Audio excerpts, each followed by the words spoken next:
Welcome to GS news तक में आप सभी का बहुत बहुत स्वागत करता हूं। मैं मानचंद भारती आज बात करने वाला हूं BN राव यानी भीमराव अंबेडकर जी के बारे में। ये फैक्ट है आज हमें जानने की, हमारे मसीह भाई बहनों को सभी को जानने की बहुत ज़रूरत है। आखिर भीमराव अंबेडकर जी ने 25 दिसंबर को हुई क्यों यानी मनुस्मृति को जलाया, जो कि एक ब्राह्मणवादी ग्रंथ था, जो कि उसी के आधार पर आज RSS, बीजेपी, बजरंग दल, अनेक प्रकार के छोटे छोटे दल हैं वो कार्य करते हैं और काम करते हैं। विशेष इसमें मुद्दे वाली बात ये है कि बाबा साहब अम्बेडकर ने 25 दिसंबर को आखिर क्यों चुना? क्योंकि प्रभु यीशु मसीह का जन्म 25 दिसंबर को माना जाता है। ये आज से नहीं, इतिहासकारों का भी कहना है। बाइबल में हमें इसके बारे में कोई जानकारी नहीं मिलती है कि प्रभु यीशु मसीह का जन्म 25 दिसंबर को हुआ है कि 26 दिसंबर को हुआ है। ये मायने हमारे लिए नहीं रखता है। इतिहासकार के हिसाब से जब हम देखते हैं कि प्रभु यीशु मसीह का जन्म 25 दिसंबर को हुआ है, चलिए ठीक है, ये बात हमारे समझ में आती है कि 25 दिसंबर को पूरे संसार में, पूरे सृष्टि में प्रभु यीशु मसीह के बेटे और बेटियों ने मिल करके, पूरे संसार के लोगों ने मिल करके प्रभु यीशु मसीह के जन्म के अवसर पर, शुभ अवसर पर उनका सेलिब्रेट करते हैं उनके नाम से। हमें कोई आपत्ति नहीं, कोई दिक्कत नहीं। लेकिन मेन पॉइंट आखिर यहाँ पर एक बात आकर फंसती है कि भीमराव अंबेडकर जो थे यानी BN राव, भीमराव अंबेडकर जो भारतीय संविधान के जनक हैं, उन्होंने भारतीय संविधान को लिख करके 1947 में तैयार कर लिया, जो कि लागू किया गया 1950 को। अब बात करते हैं BN राव की, अंबेडकर के बारे में कि 1927 को पहली बार बाबा साहब अम्बेडकर ने मनुस्मृति को जलाया। ये सच है, इतिहास आप पढ़िए, इतिहास में आपको पढ़ने को मिलेगा। आखिर बाबा साहब ने मनुस्मृति को क्यों जलाया? देखिए, सीधी और सिंपल इतना ही बात मैं कहना चाहूँगा कि मनुस्मृति को जब आप पढ़ेंगे, उसमें श्लोक भी हैं, उसमें लेसन्स भी हैं, उसमें सब कुछ भी है। जैसे आप बाइबल को पढ़ते हैं, उसमें अध्याय, उसमें वचन, उसमें चैप्टर्स होते हैं। ये सभी पुस्तकों में, सभी किताबों में, चाहे धार्मिक हो चाहे गैर धार्मिक हो, ये सभी आपको देखने को मिलता है। बाबा साहब जब पढ़ाई करके आते हैं, उसके बाद हमारे देश में गुलामी का माहौल था। उस समय लड़ाई चल रही थी, संगठन बन रहे थे, यहाँ दंगे हो रहे थे, वहाँ दंगे हो रहे थे। तो उस समय 1927 में बाबा साहब अम्बेडकर ने जब पहले बार मनुस्मृति को जलाया गया, तो लोगों ने पूछा कि आप इतने पढ़े लिखे हो करके मनुस्मृति को क्यों जलाते हैं? सीधा और स्वाभाविक बात है कि भाई कोई व्यक्ति किसी धार्मिक पुस्तक को जलाएगा, उससे सवाल पूछा जाएगा।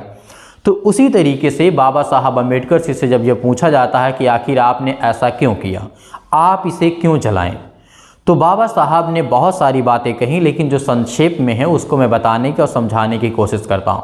देखिए, यदि समाज में बराबरी का हिस्सा ना हो तो वो किसी भी प्रकार से आपके और आपके परिवार के, हमारे समाज के लिए फायदेमंद नहीं है। उसी तरीके से मनुस्मृति जो था, उसमें जातिवाद यानी ब्राह्मण, क्षत्रिय, वैश्य और शूद्र, ये 4 वर्णों में विभाजित किया गया था। भारतवर्ष के लोगों के ऊपर ये लागू था। यानी अंग्रेजों का जब शासन था तब भी ये बातें चलती थी कहीं कहीं पर, और उसके बाद, उसके पहले तो पूरी तरीके से लागू था।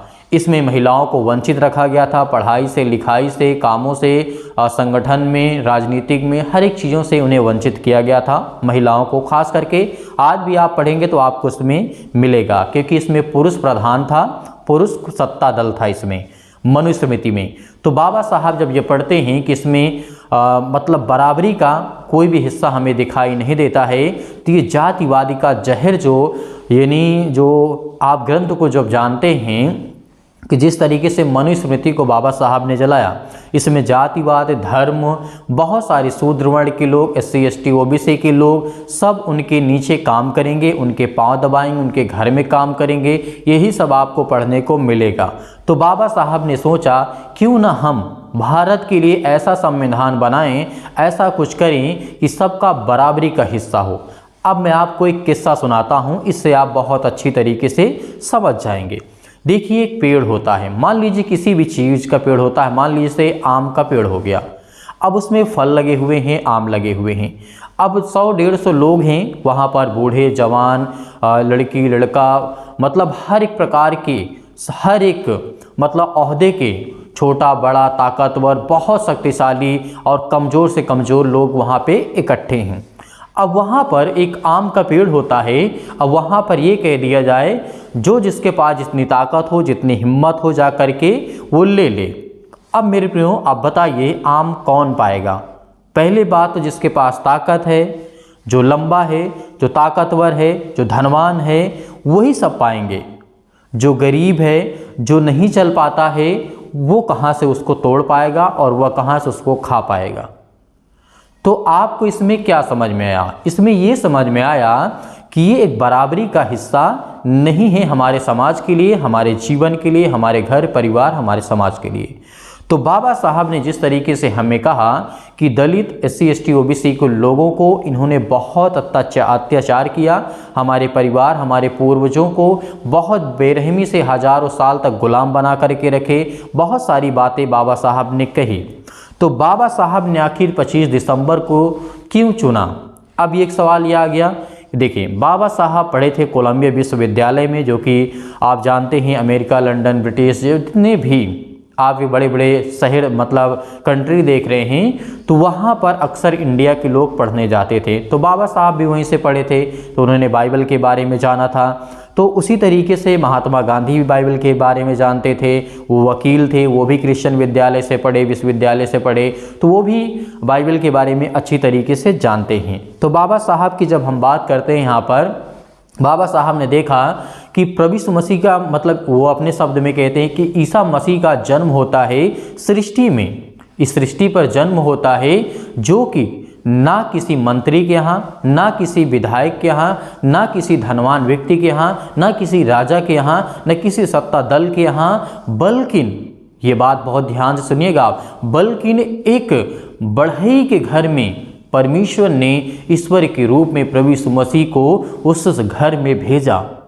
यदि वहीं पे धनवान व्यक्ति के यहाँ भेजता तो लोग उसे राजा समझते। क्या समझते? राजा, क्योंकि राजा का बेटा राजा ही बनता था पहले। ये आज भी लागू है किसी शहर में, किसी राज्य में, किसी स्टेट में, कि राजा के बेटा राजा ही बनेगा, डॉक्टर के बेटा डॉक्टर ही बनेगा। तो उसी तरीके से परमेश्वर ने जिस तरीके से सृष्टि के लोगों से प्रेम किया, अपना इकलौता पुत्र सृष्टि पर भेजा, तो बाबा साहब ने सोचा कभी न धन के लिए, न कभी जायदाद के लिए, न कभी राजा बनने की चाह के लिए, केवल वो गरीब असहाय लोगों के लिए सृष्टि पे आए। और जब तक उनका जीवन मतलब इस सृष्टि पे रहा, और उसके बाद वो अपना सारा जीवन लोगों के कामों में और हाथ बटाने में और दुखों में, तकलीफ़ों में, हर प्रकार की दुख और तकलीफ़ और बुराइयों से और छुटकारा प्रभु यीशु मसीह ने दिया, चंगाई दी, मुर्दों को जीवित किया।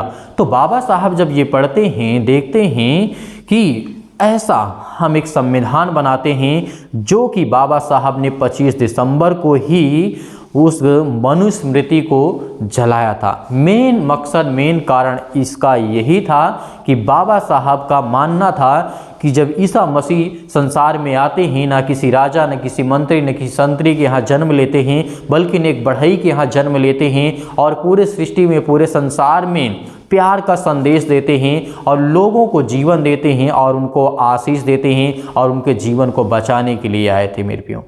तो मेन मुद्दे की बात इतनी ही थी कि जो मनुस्मृति को जलाया गया, आज भी आप पढ़ेंगे तो आपका खून खौलेगा। इस बात को आप याद रखिएगा। 100, 150, 200 में मिल जाएगी आपको, कहीं से भी मनुस्मृति को खरीद सकते हैं। आप उसको हिंदी वर्जन में पढ़िएगा तो आपको समझ में आएगा कि ब्राह्मण लोगों ने कितना अत्याचार किया, कितना OBC SC ST के लोगों के ऊपर अत्याचार किया, जो 4 वर्ण बनाए, जो आज हमें देखने को मिलता है। मैं बहुत ज़्यादा कुछ नहीं बोलना चाहूँगा, नहीं तो काफ़ी ज़्यादा वीडियो बड़ी हो जाएगी, इससे आपको भी बोरिंग लगेगा। लेकिन अब आपका जो भी सुझाव है, जो भी आपका कमेंट है, हमें कमेंट बॉक्स में ज़रूर बताइएगा। यदि आपने इस चैनल को सब्सक्राइब अभी तक नहीं किए हैं तो किसका वेट और किसका इंतज़ार? यदि आपकी इच्छा कहती है तो तो इसे सब्सक्राइब कर सकते हैं और बेल आइकन को भी प्रेस कर सकते हैं। और हमें इंस्टाग्राम, ट्विटर और फेसबुक पेज पर भी जा करके जुड़िएगा, जो वीडियो के नीचे लिंक आपको मिल जाएगी। परमेश्वर आपके परिवार को बहुत आय से आशीष दे। God bless you all of you. Thank you.